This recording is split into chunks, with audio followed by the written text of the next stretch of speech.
എത്രയില്ല ഞാൻ ചെറുതായിരിക്കുമ്പോ 7 പഠിക്കുമ്പോ ചിലവർ അങ്ങനെയാണ്. നമ്മൾ കവളിങ്ങനെ ഉള്ള കുട്ടികളാവുമ്പോ നമ്മൾ ഇങ്ങനെ ആക്കാൻ തോന്നും നമുക്ക് വന്നിട്ട് ഇങ്ങനെ പിടിച്ചോണ്ടിരിക്കുന്നത്.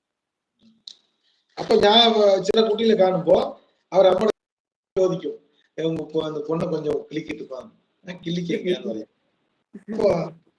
அப்போ அப்போ ஜோதிச்சு ஞாபகம் நீங்க தான் அம்மாங்களா நீங்களும் அழகா இருக்கீங்க உங்களுக்கு கொஞ்சம் கிளட்டு ചേട്ടാ അടി വീഴും. അപ്പൊ ഞാൻ പാഴിക്കണേ കുട്ടീനെ കൊള്ളാൻ പറയട്ടെ ലാസ്റ്റ് ஒரு காமெடி வரும்.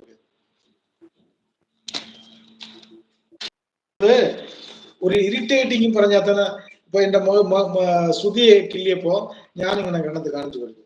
என்னங்க நீங்க கிள்ளுங்க நான் தான் பெத்தேன்.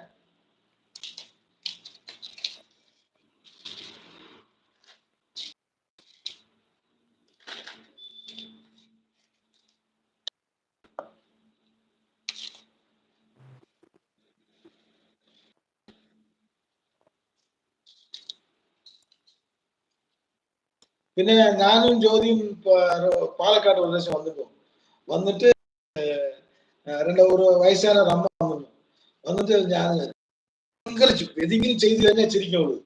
അവൾക്ക് ചിരിപ്പ് അടക്കാൻ പറ്റില്ല. ഞാൻ പോയിട്ട് എന്താണ് അവര് എനിക്കറിയില്ല, അവർക്ക് എന്നെ അറിയില്ല. ഞാൻ പോയിട്ട് അച്ഛാന്ന് കട്ടിപ്പിടിച്ചു. അവരും എന്താ അവനെ കട്ടിപ്പിടിച്ചു. സുഖാണോ അങ്ങനെ ആലോചിക്കുന്ന ഈ ചെക്കൻ വന്നിട്ട് ഒരു വീട്ടിലേക്ക് വരാൻ വേണ്ടി വന്നില്ലല്ലോ നിങ്ങൾ എന്ന് പറഞ്ഞപ്പോ ഞാൻ വരാം അത് കോയമ്പത്തൂർ കണ്ടില്ലേ അത് കണ്ടു എന്നിട്ട് അമ്മയെ സുഖാണോ സുഖം പോണേ എന്നൊക്കെ പറയുന്നോ ജ്യോതി അത് ചോദിക്കണം. അപ്പുറം വന്നിട്ട് അപ്പൊ എന്റെ വീട്ടിലേക്ക് ഒരു പ്രാവശ്യം നീ വാ ഭാര്യ വിളിച്ചിട്ട് വാന്ന് പറഞ്ഞു.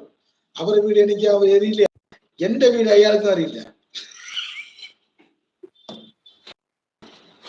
പിന്നെ വന്നിട്ട് പിന്നെ ചില നമസ്കാരം അച്ഛാ അമ്മ നമസ്കാരം ചോദിക്കുന്നു. അവിടെ ഒരു തിട്ട് പോലെ ഉണ്ടായിരുന്നു, ബേക്കറി ആയിരുന്നു, KR ബേക്കറി. അവിടെ തിട്ട് പോലെ ഉണ്ടായിരുന്നു. யாரா யாருக்கு അറിയില്ല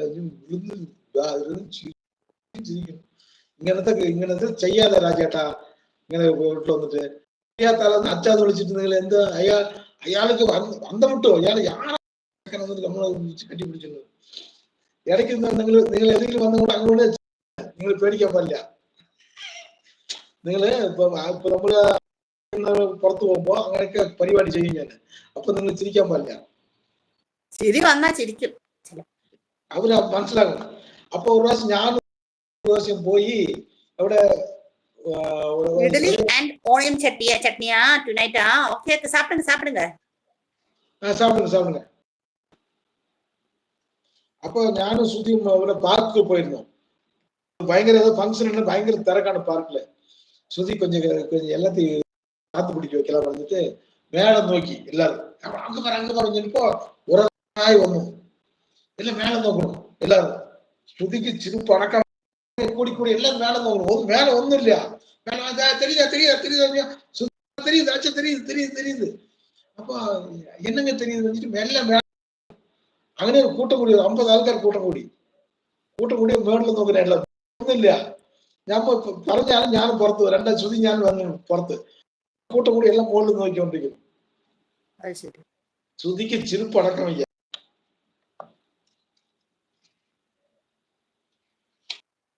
പിന്നെ വണ്ടിയിൽ ഞാനും ശ്രുതി വണ്ടിയിൽ പോകുമ്പോ ഫാഷനായിട്ട് ദാടി ഇങ്ങനെ വെച്ചത് മെല്ലീസായിട്ട് ഒരു പീസ് പോലെ ഇവിടെ ഒരു ദാടി ഭയങ്കര സിഗ്നൽ നിന്നോണ്ടിരുന്നു.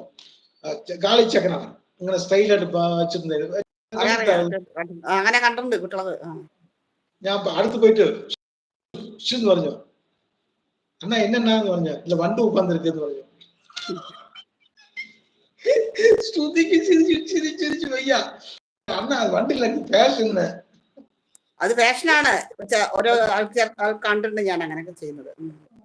കണ്ടപ്പോ ഒരാഴ്ച കഴിഞ്ഞപ്പോ അതേപോലെ ശ്രുതി പറഞ്ഞു അച്ഛ വണ്ട് അതേപോലെ